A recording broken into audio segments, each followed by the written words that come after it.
Ducks fans, are you ready?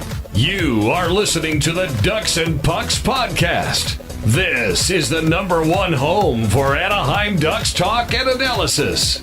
Here we go.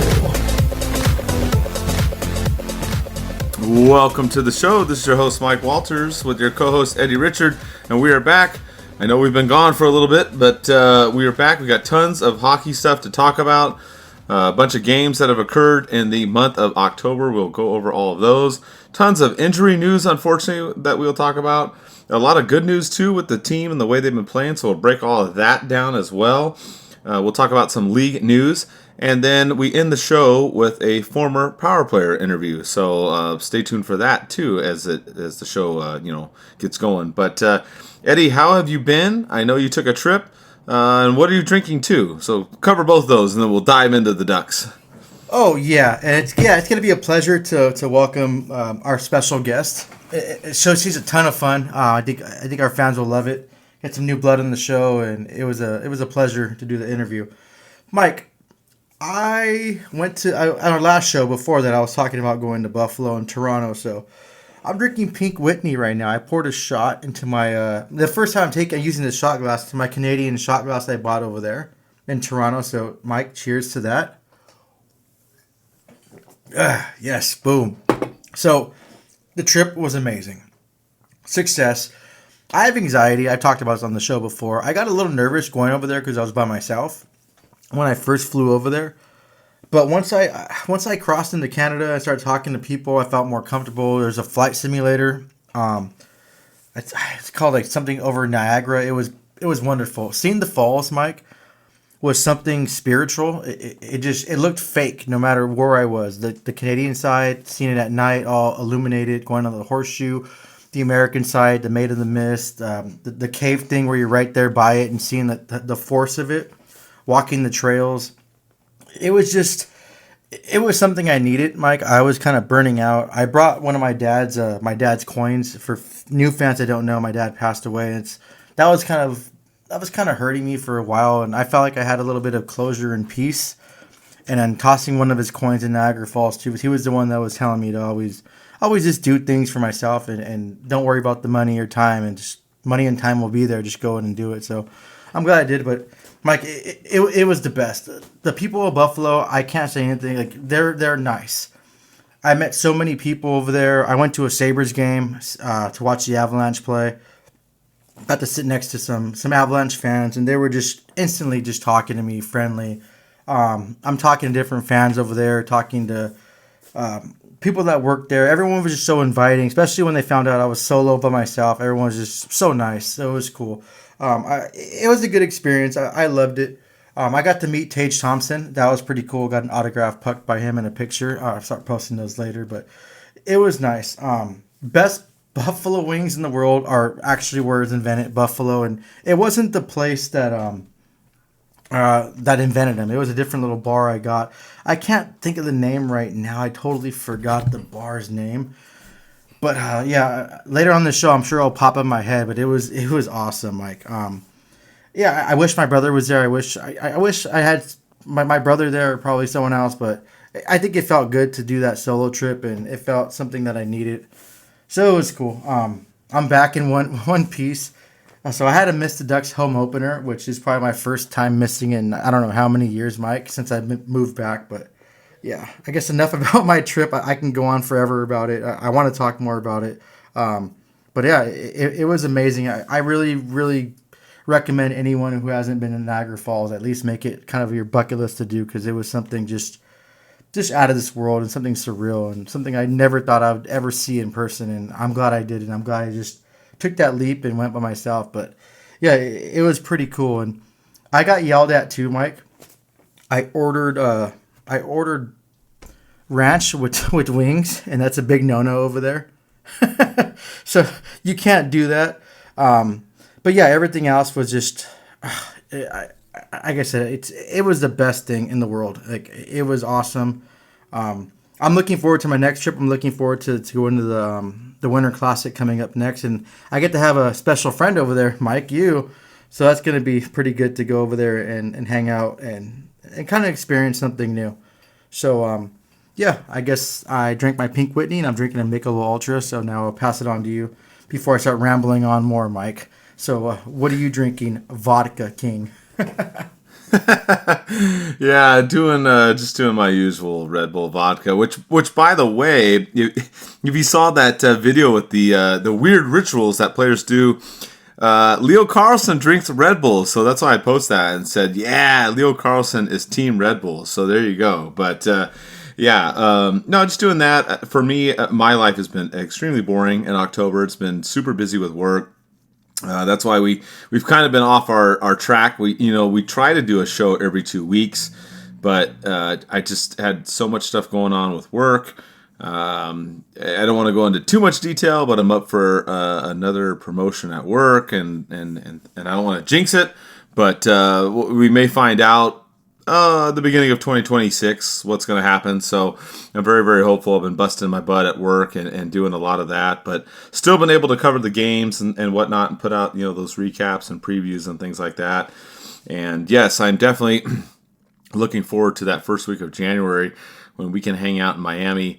The boss lady, my better half, has been there before, and I always wanted to go. So when I saw that the Winter Classic was there, I was super ecstatic. A couple years ago, we went when Boston and Pittsburgh played in Fenway, which was amazing. The people, like you were talking about, the people in Buffalo, the people in Boston are just amazing. Super cool people, super friendly, awesome, great experience. So I'm really, really looking forward to going to Miami at the beginning of the new year, and then hopefully getting, knock on wood, good news at work as well. So yeah, that's it. We've just been really busy. Eddie and I thought about doing a show a week or two ago, but just a lot of stuff's been going on. So we'll dive into it. We'll talk about the games. We won't go into too much depth about the games, but we'll talk about how the Ducks have looked so far in this month of October. And there's a lot of storylines, I guess, to cover. The Ducks, I guess the way the season started, I wasn't really excited. They lost that first game to Seattle 3-1. Beckett Seneca has kind of been the story. He's been up with the team. He's kind of been trying to do that Leo plan, but looks like he's going to be playing a lot more because of the injuries. And then you had this wild game in San Jose with Mrazek and net. The Ducks won that one 7-6 against San Jose. The Ducks were down 2-0, 5-3, and 6-4, and came back and won. Seneca scored again in that game, so he scored in the first two. You had Kreider going off early, getting some goals in that game as well. Carlson with the game winner in overtime. A lot of craziness going on that road trip. Eddie mentioned the home game. He wasn't able to go there, obviously, because he was doing his stuff, but the Ducks won that one. I was there for that, which was crazy. The Ducks started out 2-0, and that one came back and won 4-3. Their 10th home opener that they won in a row. And then, of course, they lost to Carolina, which wasn't a good game, again, getting down from behind. So that was kind of how the season started for the Ducks. They won 2 and they lost 2 in the first couple weeks. Some good things there. The power play was going nuts with Kreider in there. Seneca was doing extremely well in the opening games. And super exciting. I mean, that's kind of my overall take in the beginning of the way that the season started for Anaheim. I liked what I saw. I think even in the Seattle game, I really thought they deserved a better fate. I thought that they played better and could have maybe pulled out a point or won that game. The Carolina game, not so good. Obviously, and kind of one of the themes I've noticed too, Eddie, with the Ducks this season that's been frustrating is they're giving up those first goals. They've given up the first goal in almost all of these games in October, other than a couple where they scored first. So that's been one part of it. But I guess before we go into this last road trip that they passed, what are your initial thoughts of the Ducks these first couple weeks with these road games and home games? What did you think about this team? Coach Q in there and all these changes and stuff. What are your thoughts on those first 4 games, I guess? They look different. Like, I wasn't anticipating the Ducks are going to come off and just be this 82-0 team, and they had a different sense and vibe to them. When they went down on the first game, they didn't panic.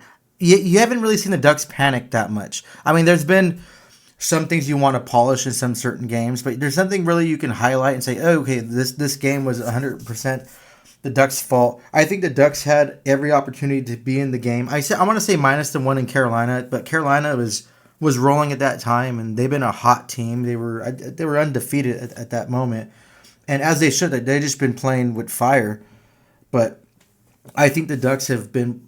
It's just something different. I don't know, Mike. It's hard to explain on what this team and what I've been seeing from them from today until last year.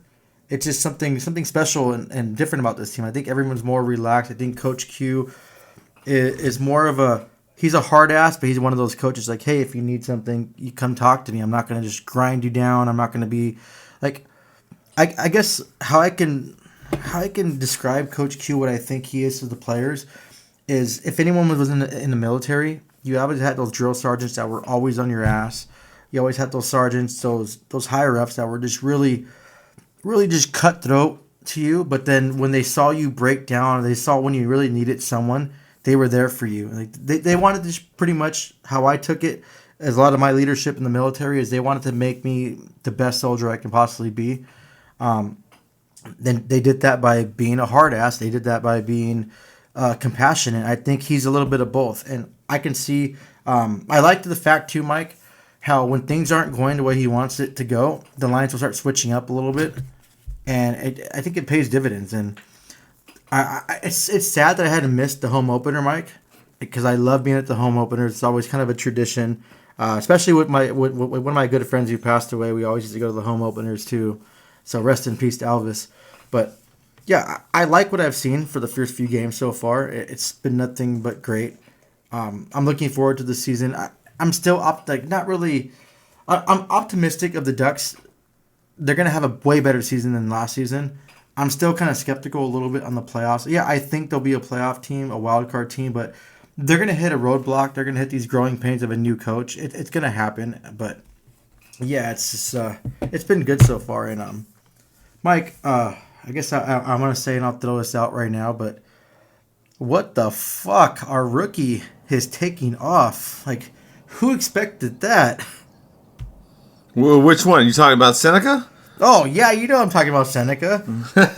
I'm trying to think of a I guess an Eddie approved nickname. I like to give players nicknames where I think I can. He's just, I guess his reaction to being drafted third overall was kind of I get all of our Ducks fans' reactions on how he's been playing this season, and it wasn't on my bingo card him scoring the first goal of the Ducks season in his first game. I want to say how many shifts did it take for him to score? Like 2 or 3, but not just him scoring, Mike. He looks comfortable out there. He's not afraid to be physical. He's not afraid to get to those areas too. He doesn't look like a brand new fresh rookie like a year ago dropping his jaw that he got drafted third overall. He looks really comfortable, and it's really good to see. I agree, and I mean I know. He started out hot. He had points in those first 3 games, and I've had a few people ask me, what's going to happen with Seneca. In the first 3 games he had 2 goals and 2 assists. After that, the last 6 games he's only had 1 goal. But I'm not really worried about him. I mean, the Ducks have had so many injuries. They've had Strome out from the beginning of the season. Sadly, Kreider's been out. We got Jansen Harkins back. Granlund's hurt now. I mean, that's the one thing that's been frustrating for me is seeing this team. They're exciting to watch. We've got a winning record through the month of October. They've been playing decent. I mean, there's been a couple games that have been iffy, like we talked about. This Carolina game was very, very rough. They've had some weird games too with Mrazek and net. On this upcoming road trip that they just completed where they went 3-1-1. So I like what I'm seeing from him. And you've got some other guys dominating on the team. You got Cutter Gauthier leading the team with goals. He's blown up. You got Terry's gotten hot. He had 3 goals in 3 games in a row after kind of a slow start. So overall, I like what I'm seeing from the team. We'll talk about the stats in a little bit. Kind of iffy, the overall team stats. Kind of even, I guess. But I like what I'm seeing. The Ducks have been playing pretty well. They've been in these games like we talked about. They got behind in all these in the San Jose game all these times and came back and won. they got down in that home opener against Pittsburgh 2-0. I thought, oh man, I was there. I thought they're going to get blown out. Nope, they came back and won that game. They also sold almost 5,000 of those Wild Wing masks that they gave away on opening night, which was crazy. I mean, it's just nuts. I really think the only bad game that they've had so far is that game against Carolina. They went on that road trip. And they did pretty well overall. They lost to Chicago in overtime. Coach Q coming back there. They beat the crap out of Nashville 5-2. Another wild game with Mrazek in net. They beat Boston 7-5. They lost to Tampa 4-3, and then they beat Florida in another wild one in a shootout win. So I like what I'm seeing. Every game, outside of the Carolina game, they've been in every single contest. And they've been exciting games. They've been high-scoring games, too. If you look at the Ducks this season, they're scoring a lot. They've scored 3 or more goals in 5 of these games, and they've won almost all of them. I mean, it's just crazy. They've been doing well. When they score less than 3 goals, then that's a rough time. Remember, that's kind of been the MO. That's kind of how they've been, the last couple seasons or whatnot. But yeah, I mean, I like what I'm seeing. Entertaining games. Coach Q got welcomed back in Florida. They won that game. He went back to Chicago, didn't quite win that one. At least got a point. But they're scoring goals. I mean, you look at a lot of these games. They're in it, and they're putting up points. They get behind, they come back. We've seen a lot of that too. Their worst games really is just Carolina and Seattle were kind of the ones that they just didn't do as well. But overall, they've been good. They got a winning record. We'll talk about the team stats in a minute. The team stats probably aren't the best so far in this month of October, but I like what I'm seeing. And I think you mentioned playoffs too. You had some fan questions about that. I think the health thing is a big issue. Gudas is out too again. Hopefully he didn't hurt his knee. They said lower body injury. So that's my thing. I think like you mentioned, Coach Q in there, changing the lineup. He's had to adjust on the fly with all these injuries and everything. And the Ducks have still been competitive, and they've still been scoring goals like crazy. I mean, I like what I'm seeing. There's a lot of resiliency, I think, with this team, is the way I would put it, Eddie. Mrazek, what the freak is going on with that? Okay. Mrazek, I know everybody gets upset about Mrazek, but Eddie, he's undefeated, okay? He's 2-0-0. Leave him alone. Oh, you know what? I'll stick my foot back in my mouth then, Mike. He can let as many goals as he get by him as long as he wins those games. But you know what? Good point, Mike. I like how you took that negative and flipped it into a positive. Everyone's flipping out about that. And he's still finding his groove with a brand new team, too. We have to understand that. Look at Gibson's few games with Detroit. They weren't the best. So we have to just kind of give him that benefit of the doubt. It's a brand new system, brand new team. So, I mean, these players are only human. But like you said, he's still 2-0. He's undefeated. So, cheers to him. That Nashville game was entertaining. Ross, the boss. Oh, yeah. Johnston, Gordie Howe hat trick, baby. Hat trick. Yeah. He was on fire. I love it from him. Like, I love first star of the game, Coach Bombay jacket. I love seeing players that have to go and grind out and be that meat and potatoes guy and kind of sandpaper guy and do everything he does, get rewarded. Hard work pays off. I think this season, the games I've seen him play, I don't know. He's playing a lot better hockey. I think he's a force to be reckoned with. I believe on the road trip too, Mike, he was like 4 for 4 on fights. Yes. I should have looked it up, which I haven't. I tried to look it up on hockeyfights.com yesterday. I couldn't find, because they used to have like a whole like the leaderboard on how many fights a player has. But I want to say he's probably up there, if not leads the league in fights. It's cool. He had a fight against Greer yesterday, if you call it a fight. But yeah, they cheated. Yeah, right. But yeah, it was a good game in Nashville. Boston was a crazy game. Boston was just kind of like, holy crap. Boston's going through some, I don't know. Boston's being the Anaheim Ducks and being the San Jose Sharks. Their lowest point. And I want to throw a little bit, sprinkle Chicago at their lowest points. And Boston's being Boston. Like they were done like a 4 or 5 game losing streak. They're just being horrible. It's sad to see because their fans over there, they don't like bullshit and they want to accept that kind of loss. Like Ducks are kind of a smaller fan base. Boston's one of those bigger ones where their fans might riot. Who knows? But I'm glad we got that win. Like you said, 2-0. That's all that matters.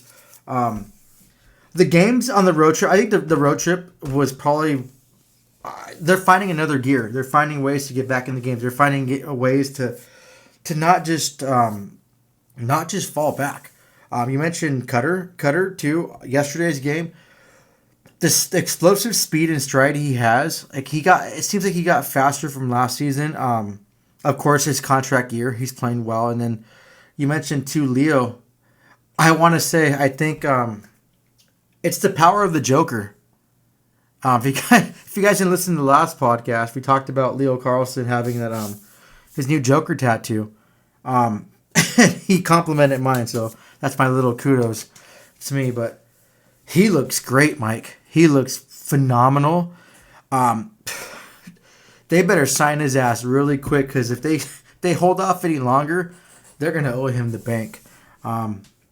Wow, he looks phenomenal. Like these players are just I don't know how to explain it. Mike, I keep trying to figure out words how to even describe how the players seem different this season, and they seem a lot more relaxed, but they're more serious, and it's just really good to see. It's amazing, and especially too, Mike. You mentioned about the mask. They sold like you said 4,700 of those masks. Is it like it's like V for Vendetta? Like we're gonna have a Ducks make the playoffs this season. We're gonna have that V for Vendetta. Everyone's gonna go in those masks and everything. Like, and I'm it's cool on Twitter. I saw a lot of non-Ducks fans commenting on how that was a cool giveaway. And when they were selling them too online, I saw a lot of non-Ducks fans saying they're going to buy them. So that's kind of cool that non-Ducks fans acknowledge the fact that was a cool giveaway. And it was a cool giveaway. And Mike, you know what? What pissed me off? I missed that game and I had to pay $35 to buy my mask. Like, oh my God. That brutal, right? Bro. You got it for free. Bro, I had an extra one for you. Oh, man, you should hit me up. You know what, Mike? Then that extra one, we can do a giveaway for our fans. There you go. Especially the fans that didn't get one, do a giveaway. And speaking of masks for Halloween, you know what? We'll save the Halloween talk for later. I have a question to ask for Halloween, but you know what? We'll talk about that a little later. Yeah. We'll talk about Halloween a little bit later with our interview. Yeah, our special guest. But yes, you're right. I mean, the way that they've been playing has been crazy. We had one, fan question asked, Rudy951 on Instagram, do you extend Ross Johnston at least another year? And I say yes. I mean, you mentioned on this road trip, he had 4 fights in a row. Gordie Howe hat trick in the game against Nashville. He almost had a chance to do it again on the road trip too. I mean, he had a second chance at that, but he's had 4 fights in a row. Obviously, he's in the lineup more. You've got Strome that's been out with an upper body injury from the beginning of the season. Kreider's been out for a while. Last 4 games, a lot of people are talking out there. He had vertigo last season. I don't know if that's what it is now, but he's been out. Unfortunately, he was on fire in the beginning of the season, scoring on the power play, killing it. I have him on my fantasy team. I'm like, please, Kreider, get healthy for the Ducks and my fantasy team. But Ross Johnston's got in that role there, and he's been killing it. He's been getting assists. He's been fighting. He scored goals. I mean, everything you want from him, he's been doing it. He's been helping out on there as the Ducks have been shorthanded at the forward situation. They got Harkins back in that last game against Florida. I like what I'm seeing. I'm like, yeah, bring him back. I know some people out there don't think that the fighting thing's a big deal, but you look at him and the way he is, I mean, yes, I put him in there. I mean, that one fight he had too, where I was cracking up, I call it the Sleepy Hollow fight, where he knocked, I can't remember who it was, but he knocked the guy's helmet off, and, he ended up not taking the dude out when he could have. But he honors the code too, even though in Florida, they tried to hold him back in that one. But yeah, I mean he's been out there doing what he's asked of, and I like what I'm seeing from him. He's been stepping up, being a bottom six forward, and the guy that some people have thrown some hate on him. I laughed when he got the Bombay jacket and was being interviewed. That was hilarious. I love the dude. I mean, keep it rolling, dude. I'm a big fan of Ross Johnston. We were a fan of him last year, so yeah, I like what I'm seeing. Granlund had a career game. He went off against Boston. 2 goals and 3 assists, and of course he gets hurt, so that was frustrating. So, you've just got a lot of injuries with this team, and to me, that's what's really holding this team down. But even despite that, the Ducks still have a winning record. They're still scoring goals. Dostal is playing crazy out of his mind. I mean, he's not undefeated like Mrazek, but, Yeah, King he's doing Mrazek his right thing. there. MVP Mrazek. MVP Mrazek, yeah. I mean, they got to play Dostal almost every night, unfortunately. I mean, holy shit. But that game in Florida was kind of crazy because they were all over Dostal. And, Leo got that first shorthanded goal. You talked about him. He's been killing it for the Ducks. Gauthier scored on the power play with a crazy-ass pass from Lacombe. So I like what I'm seeing. There's just so much... outside of the injuries, there's a lot of positivity with this team. I like what I see in. I know some people are asking about playoffs already. You had some of those fan questions. We had 094 Josh, like, healthy, are we a playoff team? Also, Wanderer 118, can we, clinch the playoffs? How far do you think we get? I mean, obviously, we're way too far in front for all that. It's way too early in the season. But what I like with this team is it's very, very entertaining. They, are scoring goals. They're winning games. I think the 2 biggest things for me that I'd like to see, Eddie, is I would like to see them score first more often. That would help out for this team to get out in front instead of always being from behind and trying to chase that. I think that would be a thing that would get them going there. And then just to get healthy. It's unfortunate, but, they've had a lot of injuries to start the season. But overall, I like what I'm seeing so far in the month of October. Oh, yeah, but you know what, Mike? I think the Ducks are doing this on purpose. It's a big old ploy. It's a marketing thing. Remember a few seasons ago, the Ducks would be the comeback kids, and everyone rallied against that? I think the Ducks are letting teams score first so they can be the comeback kids again. No. You know what? Yeah, they're doing a lot good. These injuries suck. I think the Ducks, it seems like it always happens that way for some reason. They get on a roll and Ducks get injured. But I'm glad that a lot of players are stepping up. Ross Johnston, he matched his career total from last season in just 8 games this season. He has 4 points already. Yeah, people might think, like stat people might think that that's no big deal, but everything he does on the ice, minus the points, is a big deal. Him being the force out there, him throwing out, winning the fight. Those 4-for-4 fights, what he's right there proving to other teams, like if you take a run at our star players or if you don't give enough time and space, or you want to make those questionable calls to someone like Carlson or Cutter that can beat you with speed, you got to think twice. You got to answer to him. Look at Delorier when he was in the Ducks. Same thing. Look at Ryan Reeves. He still has a contract. I mean, he's not the fastest skater. He's not the talented skater. But, I mean, do you want to go out there and screw with Celebrini over there with the Sharks when Ryan Reeves is on the ice? Hell no. I mean, if Ryan Reeves is talking to a girl I'm dating at the bar, I probably would think twice. I'd probably would try to hit him with the bar stool and run away with the girl I'm talking to. But, no, he seems more comfortable. He seems he's one of those people that just puts the team first, and it's good to see. It's good to see like a guy like that get rewarded, get that Bombay jacket. It's good. He 4-for-4 though. Oh man, that's crazy.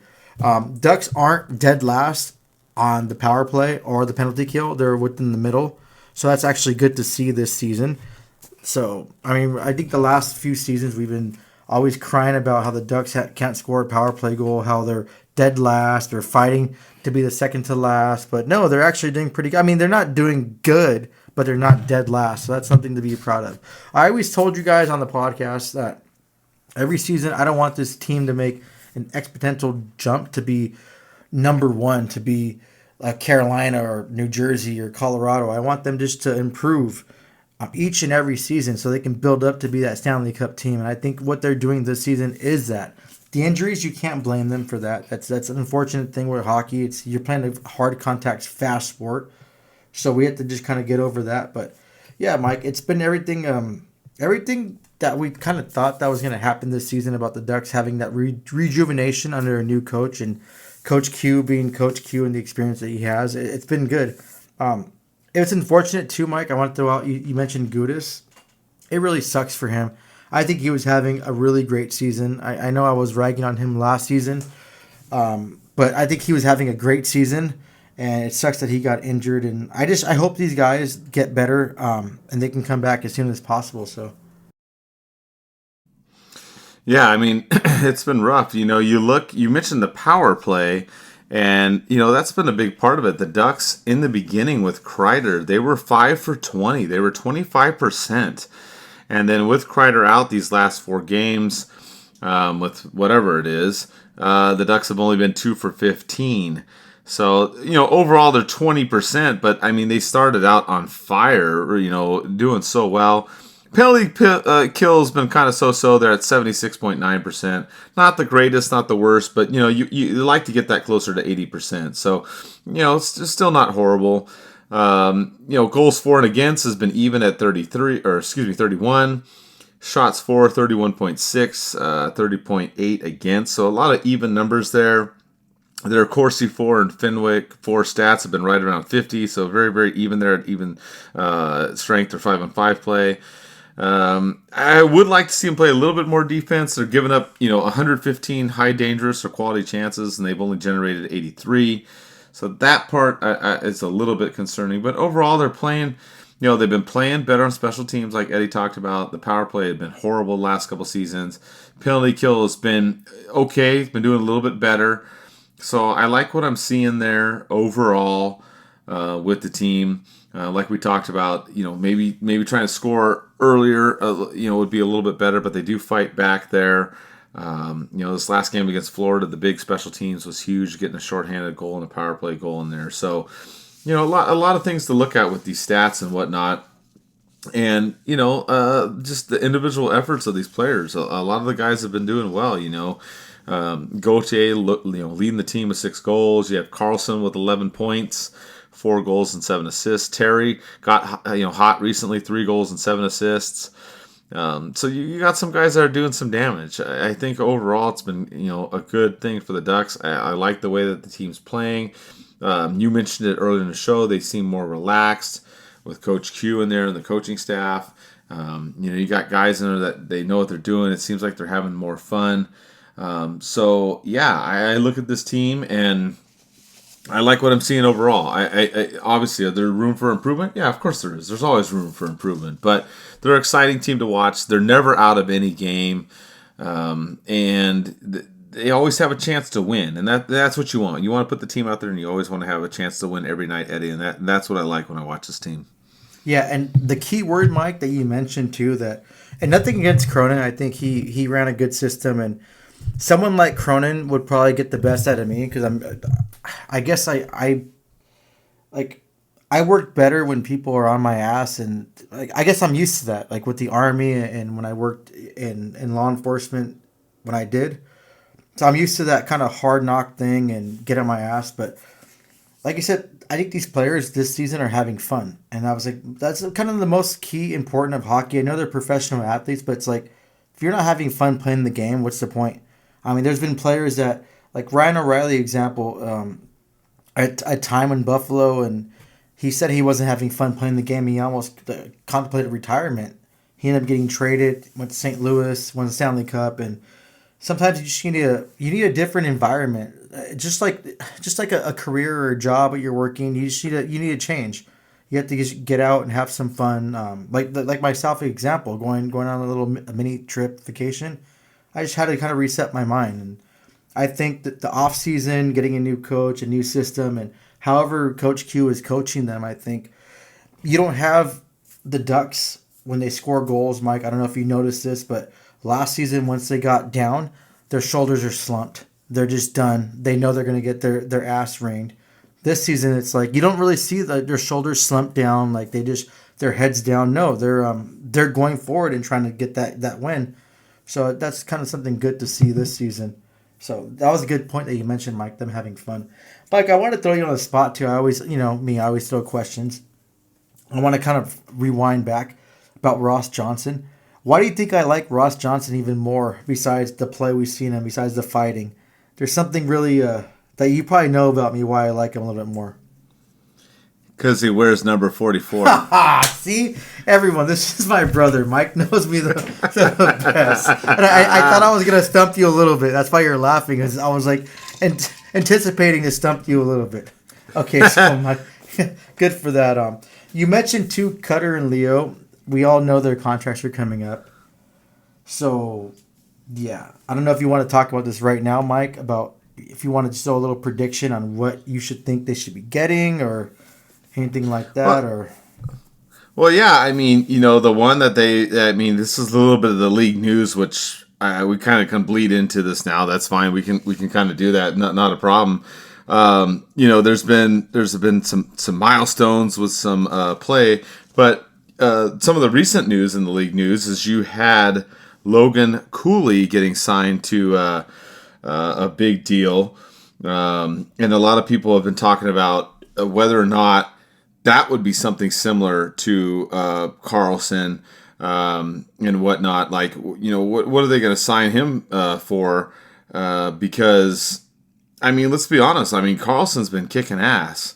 I mean, that's what he's been doing. And then you get Cooley gets an 8-year extension at $10 million.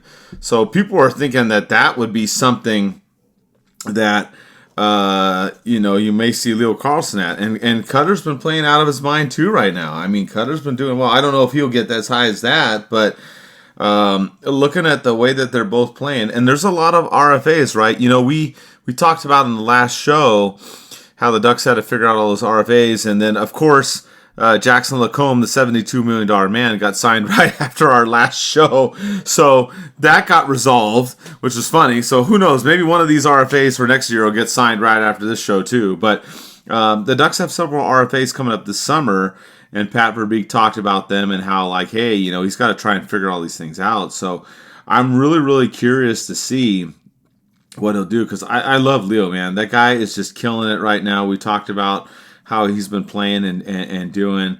He had a goal and assist in the game against Florida. Kept the Ducks, the Ducks were really outshot and pretty much outplayed at even strength in that game. But he gave the Ducks, that 2-0 lead basically, and then the Ducks ended up pulling it out in shootout. But that's what I look at. I look at Logan Cooley, Eddie, and 8 years at $10 million. I mean, hey, you dropped $72 million on Lacombe. So I see Leo getting a big, big payday, Eddie. Oh, yeah. And Logan Cooley is a really good player. And I think from watching him, too, and reading a lot and seeing, I guess, scout reviews. I'm a hockey nerd, so I listen to all this crap. I want to say that was a little bit of an underpay for him. He could have got a little bit more. I think a big thing about it, I know the cap's going up, I want to say to $104 million, which is projected to next season to go up. I think McDavid taking less money to stay with Edmonton for those 2 years at 12.5 dictates the whole system. Like, you can't go past 12.5. I mean, look at Kaprizov's deal. He's making what, Mike? It's like, I want to say 17. And crazy. Nothing against him. He's a great player, a phenomenal player.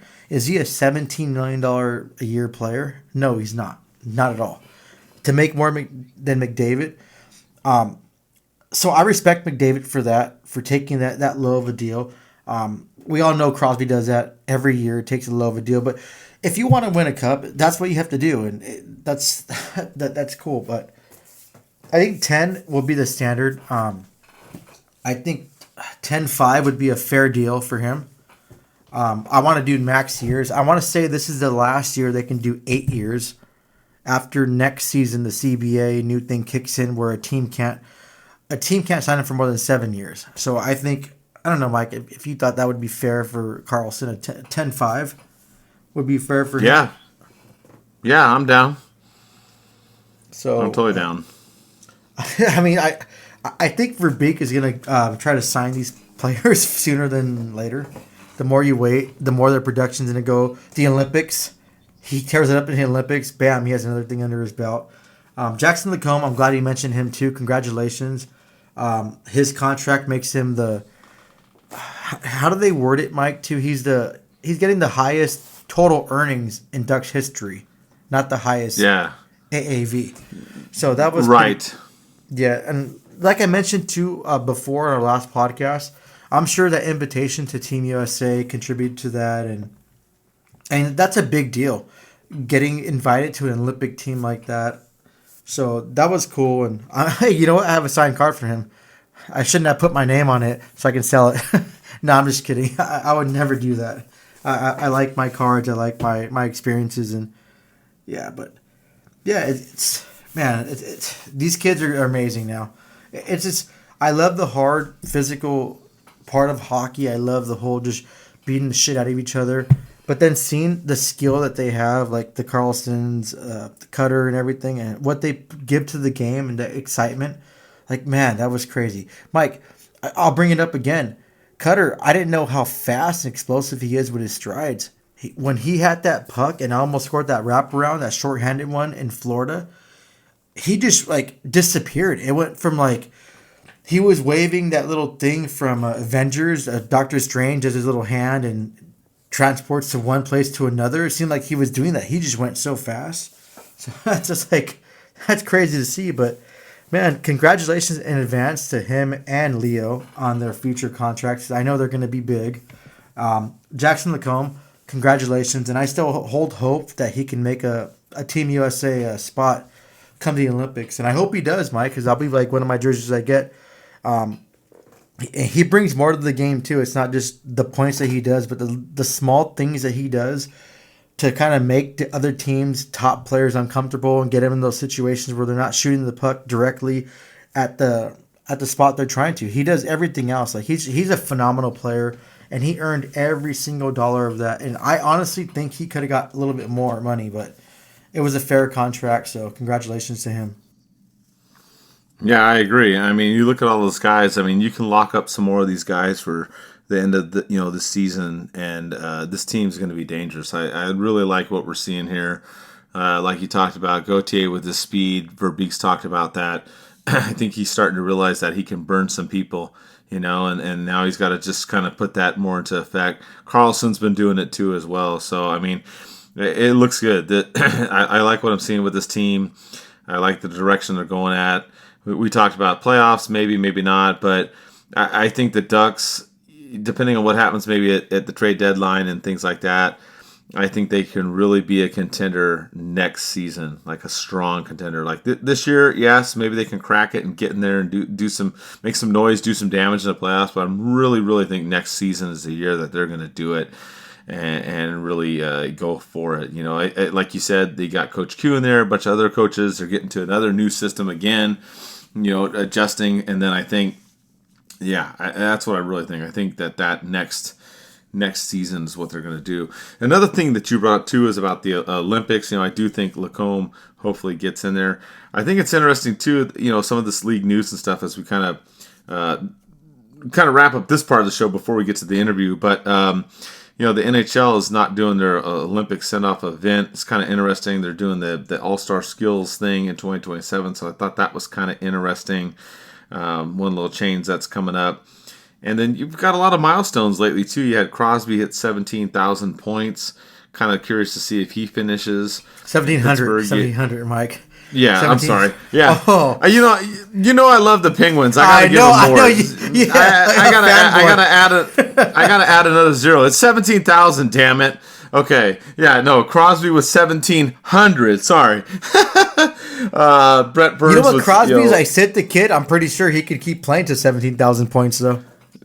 I set the record, damn it. I add an extra zero. I hate that too. 1,700, 17,000, whatever. You know what I mean? But yeah, Crosby hits 1,700 or 1,700 points. You had Brett Burns with 1,500 games played. Kucherov got his 1,000th point. So you had a lot of things happening here in the last week or two. Some milestones and things like that around the league. A lot of good stuff going on. For the most part, around the league.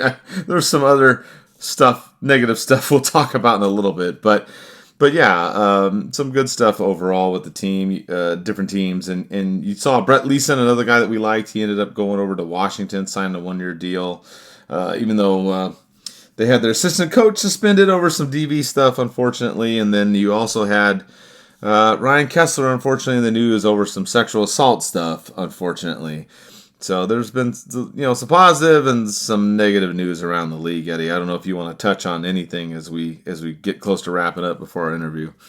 Yeah, just want to congratulate Crosby. I know some people, I don't know, he's been a milestone. He's been one of those players that has been a true class act, and he's a great representation of the game.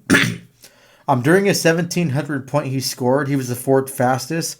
There was a fan that fell from the upper bowl to the lower bowl. I don't know the circumstances. It wasn't really publicly put out there, but he was in. From what I read recently, he's still in the hospital in critical condition. So I mean, that means it's kind of bad. So it kind of sucks that you go to a game, no one knows his level, what circumstances happened to that, but someone's hurt. During the interview, they're asking him to comment about how he feels about his 1,700 point. And Crosby didn't care. He said, hey, it's hard to talk about, and I'm paraphrasing. He said it's hard to talk about this point thing when a fan fell and he's in critical condition. Me and my team are just praying for the well-being of him. His whole concern was about one fan, not the special moment that he scored, not being the fourth fastest. That speaks a lot about his character. It speaks a lot about how hockey players are. That just is wow, I had to watch that clip over and over again, and it just made me proud to be a hockey fan. Holy crap. You to take away pretty much your special night and everyone's all lights on you, and you just shine it just to make sure that this fan that you don't even know, random person that fell, might not be a fan of the Penguins, who knows, but you just want to highlight to make sure he's okay for him and his family.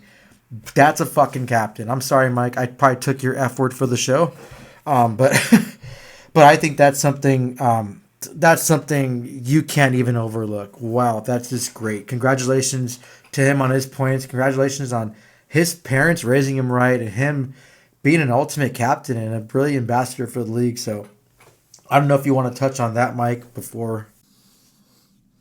Yeah, no, I agree. That whole thing was a crazy situation, and for him to do that instead of worrying about, setting a milestone. I mean, that right there just speak volumes. I mean, that's just a class act. That's just what he is, And I think that was amazing for him to do that. It's just a crazy situation. Having however that happened, I don't know all the details on that too. There might be more out there. I didn't know all of it other than kind of what you said too, and then the interview. So I mean, that's huge, and that's a big thing that we see with the guys on the ice. They're not perfect, right? But you look at all these other sports and you hear about all the stuff going on in these other sports, and I always feel like hockey, at least when it comes to that, I feel like it's just a little bit above. So that's what I feel. I feel that's how they are, and it was just great. Anything else in the league news you want to cover up before I mention our sponsor and we get to the interview? Yeah, you know what? The whole All-Star game, that was kind of sad. I don't know what Olympic send-off they're going to do. I don't know if they're going to do another 4 nations again for that. But, man, I was hoping that the All-Star game would be history, but I guess it's coming back, so we got to kind of, I don't know, I'll follow a different sport. Badminton, I think badminton is a professional sport, but I wanted to talk about, you mentioned Brett Burns. Speaking of Colorado, they brought back the Nordiques jerseys, Mike. The jersey. Yes, I love that. It's just the old school. The only bad thing is the stupid advertisement, which you guys have heard me bitch about about enough, but I'll still bitch, whatever. beautiful. It looked nice. And then them in Carolina in the league said it where the Colorado Avalanche wearing Nordiques played the Carolina Hurricanes wearing the Hartford Whalers jersey, and it was awesome. Like, it was just... I know a lot of people from Quebec are upset and pissed off thinking that it's a stolen thing, but I want to think they're honoring their team. They're honoring the people of Quebec, and I don't think it was any disrespect. Those jerseys sold out in 11 minutes when they first got released, Mike. 11 minutes from the Fanatics and Altitude Authentics in Colorado. Boom. Like, there was a line I was reading that was a over 3-hour wait to get into there to get a jersey. And I was like, holy crap, I want a jersey. I almost bought one on eBay, paying triple the price of what they're charging. Luckily, and thank God, the Avalanche, they went ahead and released a certain amount of jerseys, and so I went and bought one. But man, they're beautiful, Mike. They're good. I can't wait to get it in person and see it. So that was kind of cool.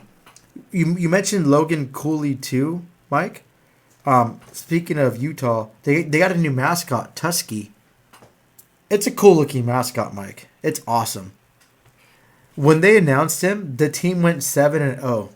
They finally lost the game against Edmonton, so that was kind of cool to see. So, yeah, the whole other negative things. I mean, unfortunately, there's crap that happens in hockey that we have to report on. That's, I guess, we do this podcast. We want to be partial and fair and report on everything, not just the good but the bad. I want to make it clear in this podcast that Mike and I do not agree with domestic violence or any sexual assault one bit, and that's one of those things where we both think you're a piece of shit. So it's unfortunate that a former Ducks player, Ryan Kessler, allegations. It's hard to really comment on that right now, not knowing a lot about it. I kind of hope it's not true, but if it is, then it's one of those things where I wish he would never put a Ducks jersey on, if true. So, yeah, if any of you too, my heart goes out to you. If you are victims of sexual assault, you are victims of domestic violence, my heart goes out to you. You can reach out to me or Mike. If you need any resources, we can try to find them for you. And if you are a victim of any of those, please reach out to someone. You shouldn't be subjected to that at all. That's not fair to any of you, male or female, to ever experience that or be subjected to that at all. That's not right. And just hope the truth comes out and it goes forward from there. Yeah, Mike, before we get into the sponsor, do you want to comment before I talk about Vegas real quick? Yeah, I mean, I'm with you on that too. I mean, if whatever it is, I mean, in our country, it's innocent until proven guilty. But I mean, you look at what was said. I mean, it looks really, really bad. So it's not right. Period. And it's frustrating, like you said, to have a former Ducks player be involved in that. So there's not a lot of information out there. So there's not a whole lot that really Eddie and I can go on, but. Hopefully the truth comes out and we see what the resolution is in that. And yeah, I have a lot of resources too for anybody that has issues or has things that come up, more than happy to put those out to everybody. But yeah, that's a big concern. And then the other part of this too is we've had the whole thing that happened with with Carter Hart and the other players, and now Hart has been signed with Vegas. So that's been an issue. A lot of people are, upset about that, which I understand. And I've seen a whole bunch of different reports on that as well, and I was kind of surprised, to be honest. I when I saw Vegas do that, I was kind of shocked. I don't know why. I understand that you can be found not guilty in court, but it doesn't necessarily mean you're innocent. I don't know everything on that case, so I don't want to dive into it too much, but. I just don't understand why Vegas did what they did there. I really don't. I was kind of surprised by that move, Eddie. But that's really all I got, unless you got anything else. And I'll say our sponsor, and then we'll switch over to our interview. Yeah, I guess the plain devil's advocate. It was surprised that Vegas did that, but they are desperate for a goalie, and we all know Vegas. They always do some outlandish moves, and they do weird things. Vegas is a whole different breed. Like they're like whole different. You have hockey in the U.S., you have hockey in Canada, and you have hockey in Vegas. That's a whole different country. So that's like what? Yeah. I'm not gonna really comment on the whole thing. Like that's not my. It's whatever. It's only God knows if you're guilty or not. So it's gonna come out once he has his day. My whole thing with Vegas signing Carter Hart is if Carter Hart does have a breakout season, he has this redemption thing that people are talking about, and he becomes their number one goalie. You have a Kari Smeed playing really well right now in Aiden Hill's, I guess his absence because he's injured. Smeed's taking the number one role. Now Aiden Hill has a $6.5 million cap hit. Vegas, I don't know what they did signing him. He did win them a cup. My whole thing is the Ducks can capitalize on this. Vegas is negative or minus $11 million over the cap. They have some injuries going on. Once the injuries, minus Pecci, because he's gone for the whole season, they're going to have to kind of make some flexibility on their cap. I'm not saying the Ducks should take on Aiden Hill and his whole $6.5 million contract, but it was something for the Ducks to look into. They made a trade before with Danidov to kind of get some cap relief for Vegas. I know Vegas doesn't have that many assets. Their rookie pool is really, really shallow. But I wouldn't mind grabbing Aiden Hill from the Golden Knights at a reduced rate on his AAV for the remainder of his contract. He won a Stanley Cup, and he can prove to be a pretty much great backup goalie, and he can backstop a team to a Stanley Cup, which he proved. But Vegas would have to throw the Anaheim Ducks a lot of assets. And I think something like that, the Ducks should actually, it should be monitoring. Like, hey, well, okay, Vegas is having some problems. We have this much cap space. The cap's going up to projective $104 million. I think next season, I want to say, off the top of my head, researching, Ducks are going to have approximately $60 million in cap space. If this is saying that Carlson, Cutter, and all the UFAs, RFAs aren't signed for next season, they have $60 million. They can make some flexibility work and kind of take advantage of a team that Vegas is known to give away prospects, give away their draft picks just to get cap relief. So, I mean, that's something that I guess we're bringing up too, not just to kind of like congratulate Carter Hart, because that's still a sore subject and a sensitive subject on going on. My whole point, our point on bringing this up is we can probably take advantage of Vegas of bringing in Aiden Hill, which he seems right now, if Carter Hart does be that number one goalie and Smeed is playing the way he's playing, seems the odd man out, and that $6.5 million or even less than that can kind of benefit Vegas. But another team that can take on Smeed Hill, take off part of that contract could kind of benefit from that and get some draft picks or whatever prospects they have. Yeah, exactly. It's a situation to monitor. It's something that the Ducks and maybe a couple other teams can look to and maybe try to make something out of it that'll work in their benefit. So definitely something to monitor. I'll get to our sponsor and then our interview. You know that we are part of the Hockey Podcast Network. We have DraftKings as our sponsor. The NBA season tips off, and so does DraftKings' newest fantasy game. DraftKings Pick 6 is the easiest way to play for big wins, with every possession giving you a shot at real money. Here's how to play. Just pick more or less on 2 or more stats and unlock the upside every game brings. Don't just watch basketball, cash in. Download the DraftKings Pick 6 app now. Use the code THPN. That's code THPN. Play just $5, get $50 and Pick 6 bonus picks. Make the call. Ride the upside in partnership with DraftKings Pick 6. The crown is yours.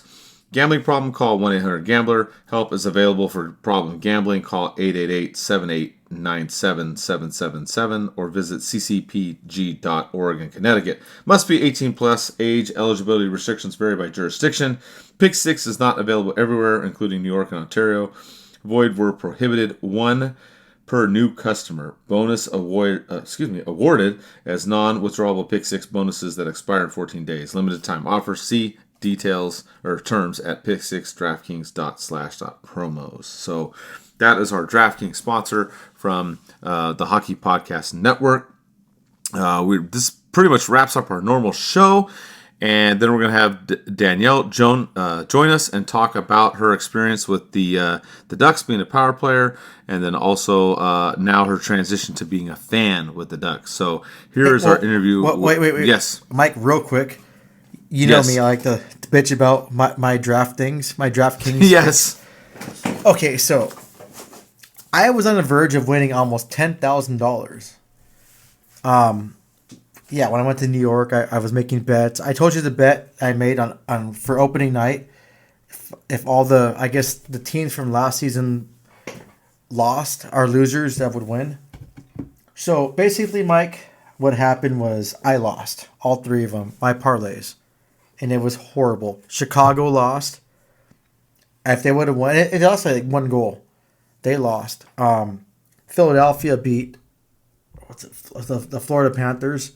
And then Calgary lost. Now, if I would have hit all those parlays that I hit, Mike, it would have been almost $10,000 off a $220 bet.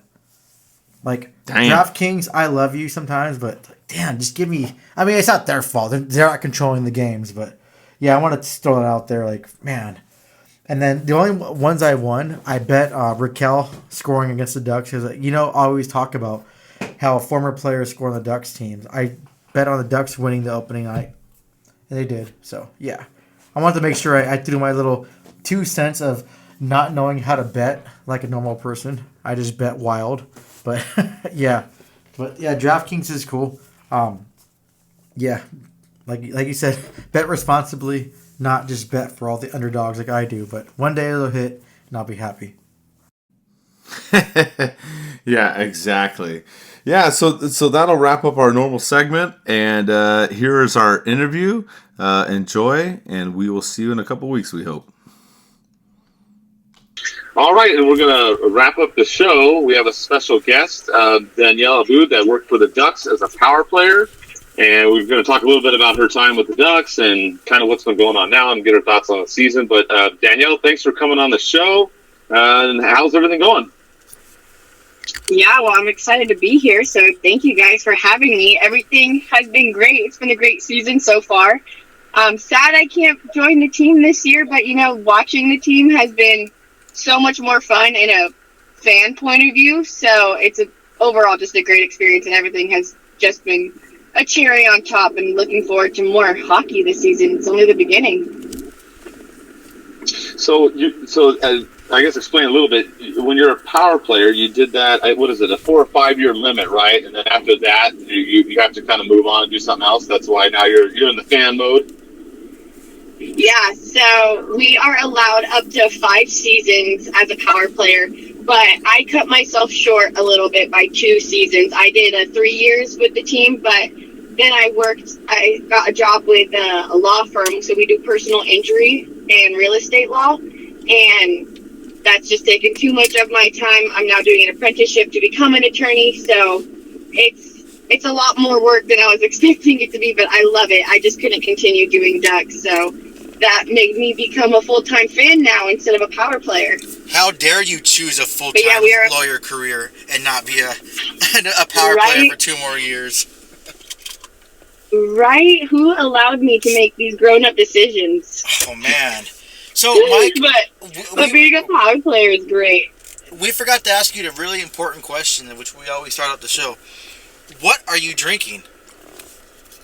I know. We do that in the beginning. I am having a margarita. A margarita, yes. I am your tequila. I am a tequila queen. Oh, tequila queen. There we go. That's a T-shirt idea, Mike. I know. I should get one for Vodka King then. Well, that's good. That's good. Speaking of vodka, like I mentioned earlier in the show, I am drinking Pink Whitney, and I have a beer.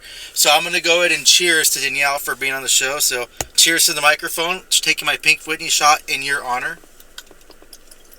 Thank you. Cheers. So, pros and cons of being a power player. What would you say they are? Ooh, pros. It's seriously the best experience in the world. You make lifetime friendships, lifetime connections. Best part, in my opinion, is that you get to go to all the games and you have the best seat in the house. So that was personally my favorite part. Cons?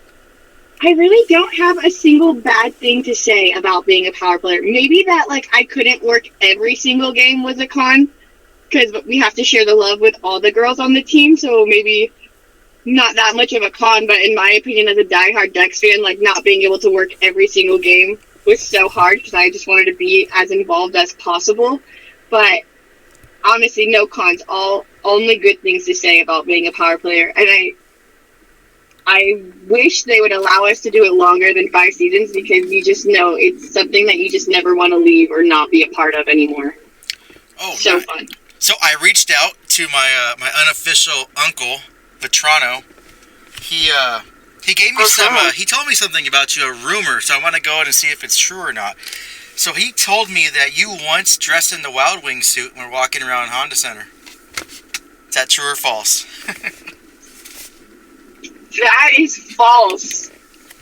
That'd be pretty awesome, That is false. I've never put on the wingsuit, and if I did, I can't tell you about it either. Oh, so it's kind of one of those. We have unspoken rules that we are not allowed to share. But no, honestly, no, I've never put on the suit. But I wonder how your unofficial uncle got a hold of that. Well, Vetrano's everywhere. He sees everything. So, Mike, do you believe? Vetrano is a really nice guy. So, who are some of your favorite players or player interactions that you've ran into that you just they kind of left that lasting memory off the ice because of how polite and nice they were? I know hockey players are kind of prone to that. Like, everyone knows they have pure class and they're all nice, but there's some will stand out more than others. So, do any of them stand out to you more than others? Yeah, there's a few, and I can say that Troy Terry, one of the nicest guys I've ever met. Like, super, super sweet. Same with Strome. Ryan Strome is, like, anytime he saw the power players, like, walking past or anything like that, he always made sure to, like, say hi or have a good game today, you know, like, you're wishing us a good game when you're the player. Like, that just always threw me off. I'm like, that's something different. But he was so, so nice. Him and Vetrano, whenever they're together, like at Face Off Fest, they'd always come up and say hi to us or like make sure that we were having a good day or just make sure to acknowledge us, which I thought was super nice because they don't have to do that. As the power players, we're not allowed to engage conversation with the players, and we respect those rules. So when they reach out to us and like wish us a good game or just say hi or smile in the hallway, like it really does show a different kind of character. And same with Dostal. He always is super nice to us. He always I could say him on game day was always so straight focused, would smile at us and like acknowledge it, but he was like so ready on game day. But outside, like at other events, super nice, super funny guy. Strome and Terry, yeah, those would be my top 3. But your unofficial Uncle Vetrano, he's a class act as well. He's funny. Recently, I had an interaction with Lacombe, and he took me by surprise. He was super nice, very nice guy.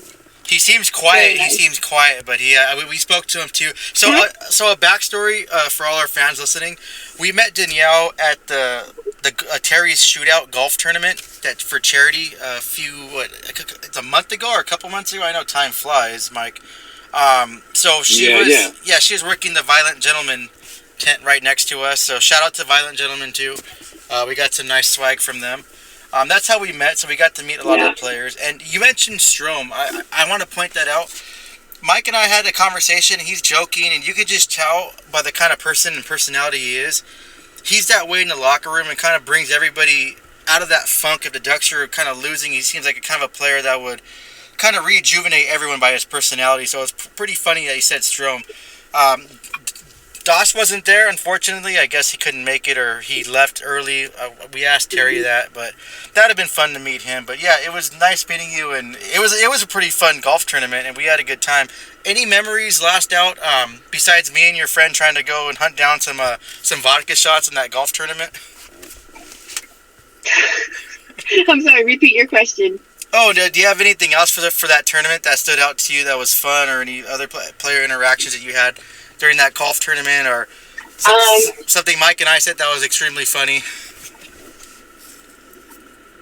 Yeah, something that I will probably never forget in my lifetime is when it was his turn to come up and, I don't know my golf terms that well, but when it was his turn to come up and swing, how we were all, like, making fun of him, and he was just going with the punchlines and taking the jokes, like, to be that interactive with him was so crazy. I'm like, this is our former captain, and I'm, like, shooting jokes with him, throwing some plastic balls at him, and just having a great time, and his son is there, and he's just chatting up a storm with us. Like, it was such a surreal experience, like, going from a power player end where we're not allowed to interact with the players and things like that to now I'm watching a golf tournament, and it's a night and day experience, but so fun to, like, even thank the players, too, that came up to us and talked to me, and I was like, like, you guys made this experience for me so surreal, so fun, and, like, I got to thank them, and they got to thank me, too, and not that, like, I did so much for them, but, like, we clean the ice, we entertain we do the crowd entertainment, but it's nice that they acknowledged us and, like, knew what role we played at Honda Center and how, we thank them, too, because they're obviously the stars, but it was nice to know that, like, they appreciate what we do, too, because you don't really think that as a power player, that, like, we're more fan-based than we are player-based, and our whole atmosphere, our whole goal is to entertain the crowd, and that's what we strive to do every game and leave that lasting impression for anyone who attends that game. But it was nice so that, like, the players are watching too, and they appreciate it as well. So that was nice. But Getsy was hilarious, and I will never forget that moment when we all just started attacking him, and he was just, like, in his element. That was hilarious. That was so great. So great. Mike, I didn't see you throw any balls at Getsy. I'm not sure if you did or not. I don't remember. Did you? I have to go back and look at the video. Yeah, I think he tried to tee off, and I don't know. There might have been like 4 or 5 balls that he was having to try to swing at instead of just the one. I thought that was your guys' plan. I was, like, filming it, and then all of a sudden I have this video and all this commotion going on behind him, and we just lost it. We couldn't stop laughing. It was so funny. He loved it. You could tell he was enjoying it, too. I think that's what made it even better. Oh, yeah, walking around barefooted, having some cocktails. Oh, yeah, he was barefoot. He was barefoot. That's hilarious. Yeah, it was a really fun time. I'm glad I met all you guys. I'm glad that I was invited by Eric, one of our mutual friends, and Mike always invites me last minute. He finally told me to go, and I did, and I'm glad I did. I still don't regret at all those $100 shorts, and I did wear them when I went to New York. So I'm getting some wear into those $100 shorts. They were worth it. Oh yeah, especially my dumbass comes in jeans to a golf course. Like, oh man, you can tell I don't go golfing at all. Yeah, we all have that first timer experience. Now you know for the next one. Oh yeah, definitely. I'll definitely be there next year. Hopefully attend next year, guys, is too, and hopefully that you'll be there next year too. Yeah, shout out Violent Gentlemen to hook it up again. I'm more than happy to help. Yes. Yeah, and then next year I'll make sure I tell you more so in advance, Eddie, not like the week of. Yeah. You know what? For next year, I'm planning to make a custom shot glass or shot stick. Like if you guys see those, so online they have those hockey sticks with 3 shot glasses, and everyone takes them. It's called the slap shot. I'm going to make a custom Ducks one for next year, so if the players come or whoever wants to come and take a shot all together, they can. I think that'd be pretty fun for everybody. Get everyone sauced more. Yeah, definitely. You got to get, like, pictures of them with it so you can use that as your advertisement and media stuff, and who knows, maybe they'll want the pictures and post it themselves and blow you guys up even more. Oh, yeah, or Mike and I can try to find a local distribution or brewery to, or whoever makes liquor. I don't know if it's called a brewery, but I think we can make an alcohol-based DucksNPucks drink, Mike.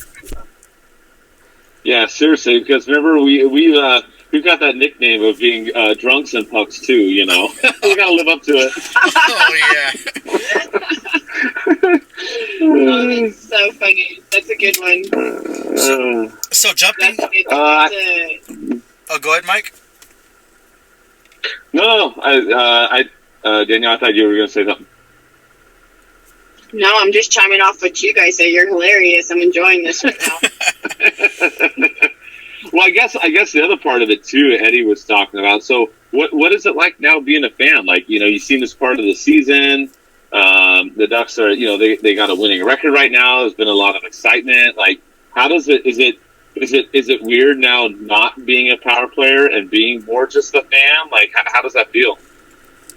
Yeah, that's a great question. Let me tell you. So I went to the home opener, and I thought I was going to have a little bit of FOMO, like not being in my uniform and like being on the ice or being in the bowl and having the pom-poms and doing the whole. But I think I enjoyed being a fan, but I still felt like a power player because I have those regular fans that, and a lot of them came up to me and still asked for photos or a signature or something. So I felt like I was still a power player, just something I thought I was going to miss, but I still feel very much a part of the power player and Ducks family. So no FOMO. It was only a great time, but I do enjoy the fan side a little more than I think I do working now that I actually get to enjoy the game. I can have a beer during the game and enjoy it. I don't have to wait till I get home to enjoy a cold one or anything like that. I'm no longer on the clock, so I can enjoy the game with a cold one, and I think that makes it even more exciting. I think we found a third leg in our little our Drunks and Pucks segment, Mike. I know, seriously. I can go to a game and not want a cold beer. Like, I feel like it's just mandatory. It's part of like the starter pack. When you go to a Ducks game, you gotta have a beer. Oh, 100%. Either a depression beer, a celebratory beer, or just a beer just to watch some great hockey. Yeah, it's good for all occasions, I don't know if I go that far. I feel like it takes me the whole 3 periods to finish one beer. So I'm doing great. Once I walk in, I know I'm in good hands. Oh, nice. Well, that's good though, because like Eddie and I talk about the beer prices. So you're only spending $20 a game, where Eddie and I are having 3 or 4, and we're like $200 later. Yeah, Mike's saying 3 or 4 in the first period. Oh no! Oh no! And then, not to mention, like, I don't drink and drive, so it's like, and I live in Rancho, so from Rancho to Anaheim, it's kind of far, so I call an Uber. If I'm drunk and we lose, I'm in the Uber just miserable. Like, oh my God. And spending that extra money too. Like, that extra money spent on an Uber when they lose, it just feels worse. Now when they win, I don't care. I'm like, hell yeah. Let's go to the bar and celebrate. Yep. There you go. You'll keep the train going if they win, but if they lose, it's time to recover in the Uber. Oh, I'm pouty and like, I'm not going to spend money anymore. Now I'm all pissed off and yeah. See, sports can dictate your life. They can make you happy, they can make you sad. But you know what? I love hockey in general because it's an escape from reality. No matter what's going on in your life, you being at the game, you being around people. Just like you mentioned, you have your fans. Next time I forgot to get an autograph from you, so I got to get one from you. But you just have that kind of, it's like, hockey's such a small sport. So you always have that comfort of other hockey fans, and they're always nice. And I mentioned too, I went to New York and Toronto. I went to a Sabres game, and I sat next to 2 Avs fans. I follow the Avs too. Great people, talking to me the whole game, cheersing with me. I met some Buffalo fans, the same thing, talking. You get that hockey community, and you just get together. It's always fun. So it's like you forget about everything going on in life. The whole world can be burning down, but you go to a hockey game, and nothing matters but the Ducks winning, or whoever are just watching a good game, and hopefully for a goalie fight. Oh yeah, that'd be great. My favorite player is Ghosty, so to see a goalie fight or even like a goalie goal, that would be insane. Oh yeah, I think I mentioned too on the last 2 years, Mike. I said if a goalie ever scores, I'll buy someone a random fan a jersey and send it. So I'll still live up to that. So getting to the games too, I know the Ducks played a few games already, and we had some ups and downs. I think they're playing a lot better, like as we mentioned before earlier in the show. What are your thoughts so far on the Ducks in this season? Which kind of games stand out to you the most, and pretty much what do you like about the season from the Ducks? Yeah, well, the game that recently stood out to me the most was literally last night's game against the Panthers. Like, I mean, from where the Ducks were last year to today, or even last night, like back-to-back champions, and we ended up winning in the shootout. Like, that's insane. That just shows how much growth we've had. But the team looks so much stronger and so much better. I think with the new guys, they really know what they're doing. I think whoever is picking these people to be on our team, they really got their head on straight this season. I think we're looking strong. We're looking healthy and a lot better than we have in the last 3 seasons, in my opinion. But I do want to shout out Coach Q. He is a genius. He knows what he's doing. He was also, when we met him at the golf tournament, I was taken back so much. I've never met a coach in my life professionally, and he was so nice, so down to earth, so funny, and I was cracking jokes with him as if he was my grandpa or something. I was just so comfortable around him that he was so funny and easy to talk to. But he's a genius. He knows what he's doing. He's whipping these guys into shape, and you can see the growth from last season to this season, and it's only been a few games so far. And literally last night's game was just insane. I would admit my odds, my expectations were kind of I'm not too sure how great we're going to do against the Panthers, but wow, the first 2 periods blew my mind. Sure, the third period sucked a little bit, but that overtime and the way McTavish just completely dangled their goalie was insane. Oh yeah, it was one of those things, and it was a long Tuesday for some reason. I was back in the office. I had to go to the office. I was dead tired, but I got home, got to watch it, and it was just I was glued to the TV. I'm like, oh man, it was probably, I want to say it's probably one of my top games I've seen this season from them. And like you said, back-to-back Stanley Cup champs, and that team's known for being kind of a bullying other teams. I think the Ducks did a really good job holding their own with the physicality as well, and not kind of backing down. And once they went down to they didn't hold back. They kept at it and wanted to get that win, and it was really good. So I think we all like seeing that.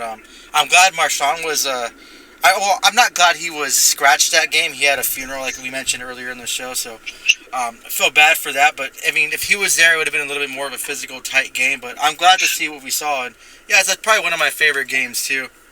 What are your thoughts on that, Mike? I know we talked about it earlier. Yeah, I mean, it was exciting, like Danielle said. I thought we were going to win when it was 2-0. I thought we had that game, you know, and then they came back and got those 2 goals, and then I was like, oh man, what's going to happen? They had that power play in the overtime, the last 2 minutes. We were able to kill that off, and then like Danielle talked about, McTavish, did that nifty goal, and then you had Troy Terry with that 5-hole goal too as well in the shootout. Yeah. And we pulled that out. I mean, that was pretty amazing. I mean, yeah, Florida's a depleted team, but we're a depleted team too. We got a lot of injuries on our team, so I thought it was a pretty good matchup, and we were able to pull it off, and we had a good road trip. Oh, definitely. And then you mentioned Coach Q. You know what?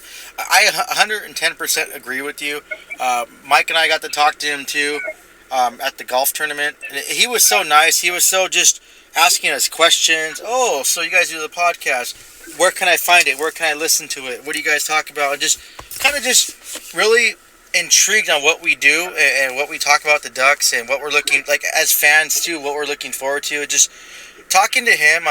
He's my second coach I've met. I met Patrick Wall. He was kind of, if you guys know Patrick Wall, he's more quiet, reserved, and just kind of you're kind of intimidated by him, but Coach Q, he looked intimidating a little bit, but when talking to him, he just, like I said, he's just like a grandfather. He wants to know things. He talks to you, and you could just tell that he's over here to win, and he wants to win, and he wants to pretty much get the best out of our players. So it was a really pleasure meeting him, and he was probably one of my favorites pretty much for that day to meet. Honestly, I think me too. I think meeting him, I wasn't even expecting to see him there either. I had no idea that Coach Q would be there. So meeting him, I was just like, this is so surreal and a one-in-a-lifetime opportunity. He was just so great, so genuine, such a humble man, and great coach. Great coach so far. Nice. Yeah, and I agree with you guys. I mean, both of what you said. I didn't expect him to be there either. And then, like you said, he was very engaging, very attentive. Like Eddie said, we just told him, hey, this is who we are. This is kind of what we do. We're just like the unofficial podcast that covers the Ducks. No formal affiliation with anybody. And he really had a lot of questions and about what we do and how we are. Took a photo and everything. And he was just really, really down to earth and cool. So that I agree. Of all the probably gets off player wise, right? We talked about, but yeah, having him there and talk to him, it was cool getting to see him in person, see how he interacted. It was just it was nothing but positive. That's what I really liked. Oh yeah, definitely. Yeah, and I also thought it was cool. I thought it was cool too to meet Chris Kreider. Yes. Because the beginning of the season, he's been putting up a lot of points. So, like, now watching him, meeting him, and then watching him play, I'm like, wow, dude, this guy has, like, he has speed, he has skill, he scores like there's no tomorrow. Insane. I was like, it's awesome that I got to meet him and, like, see his side off the ice and then see him on the ice. Because you could definitely tell he's the kind of guy that was had his head on straight, focused, didn't, like, want to teeter or anything. Like, the way he was playing golf, you could tell he was focused on the game. Like, he wasn't there to drink or hang out or do this, do that. Like, he really wanted to golf and win, and he's focused. And you could see that transition when he plays hockey. Like, he's in the game. His mindset is there, and I'm so happy that we have him on the team. Yeah, I couldn't agree more. Oh, go ahead, Mike.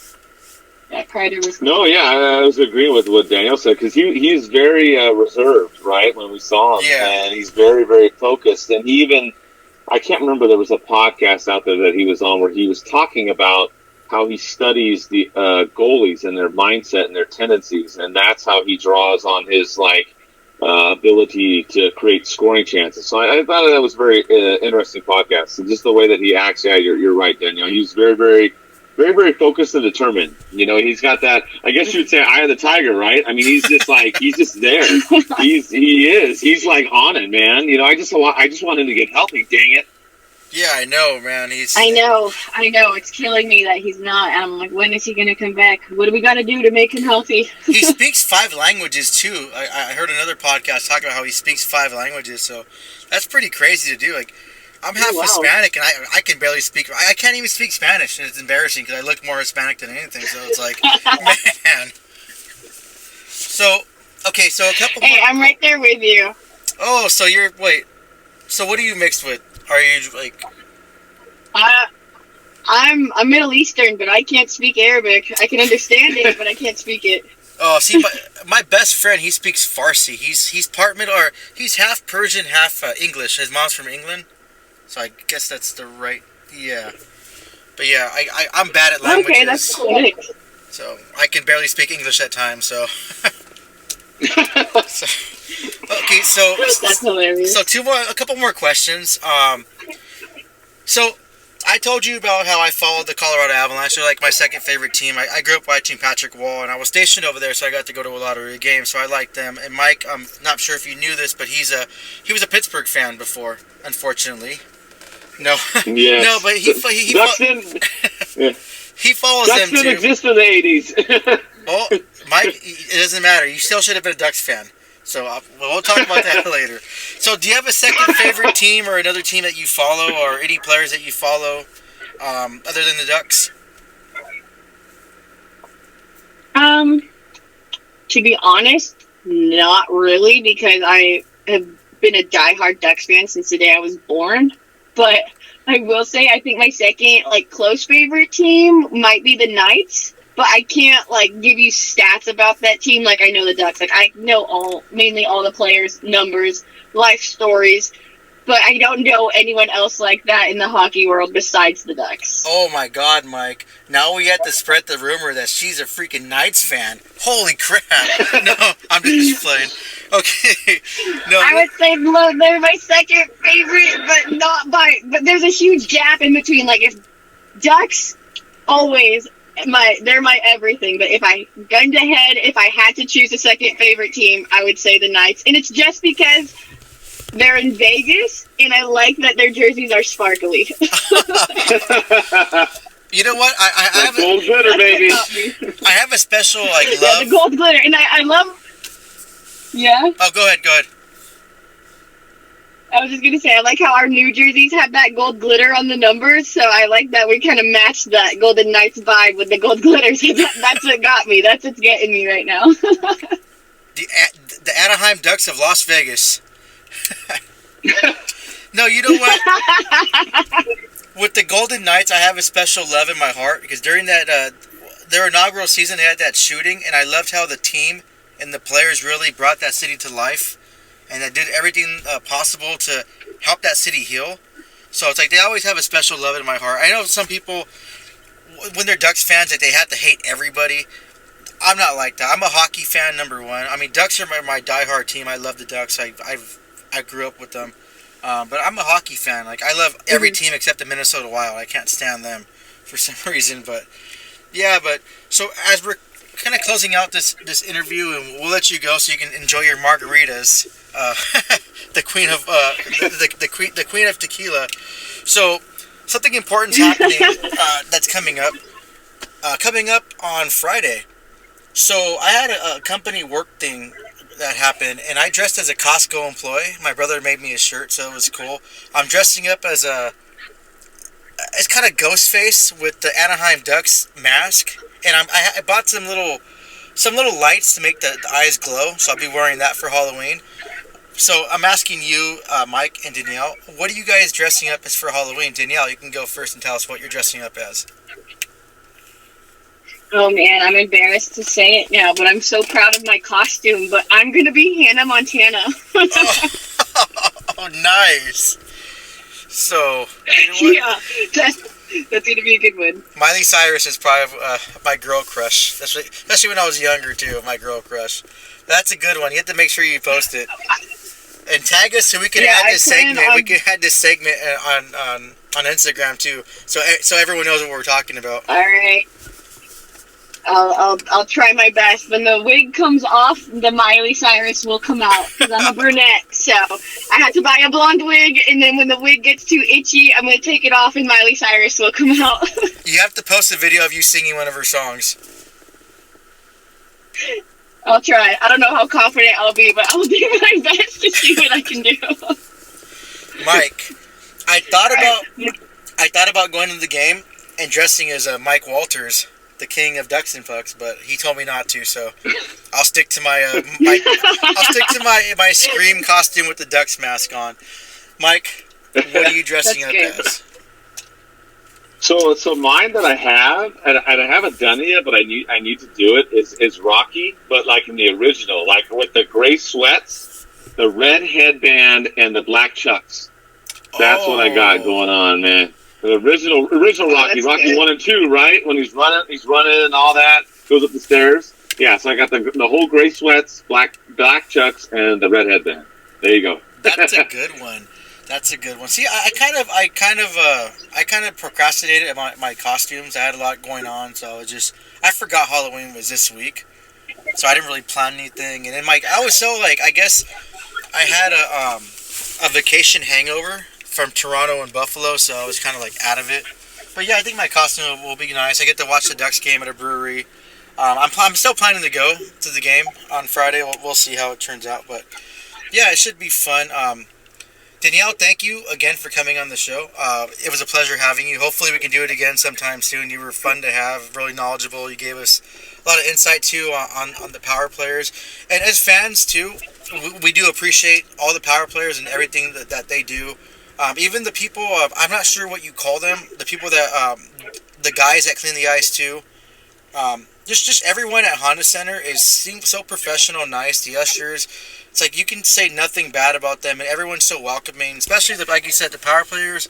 I know it's their job to make everyone feel that way, but it's like you can tell with some of the girls that's their passion, and that's what they love to do is make people happy. So I want to thank you as fans for your years of being a power player, and then everyone else that's doing it, past, present, and the future.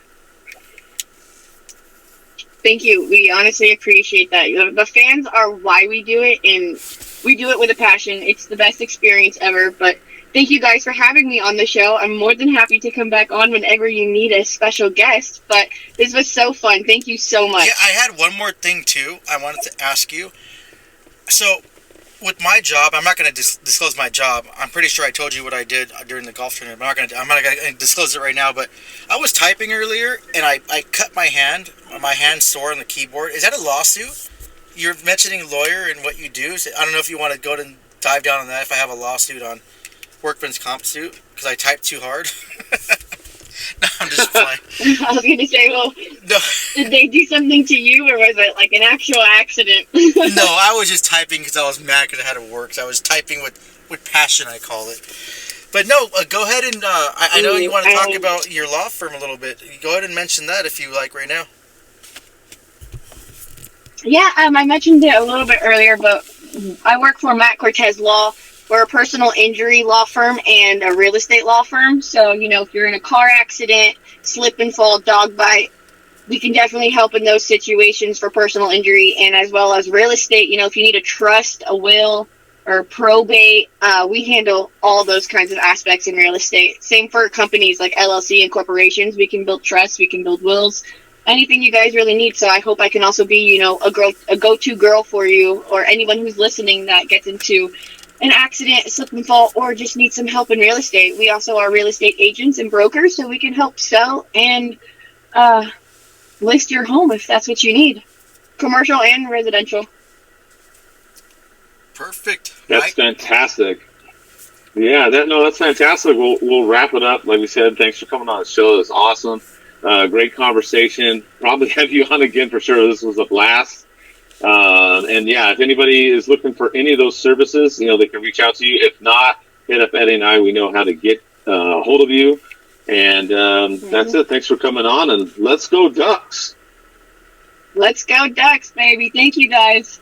You're welcome.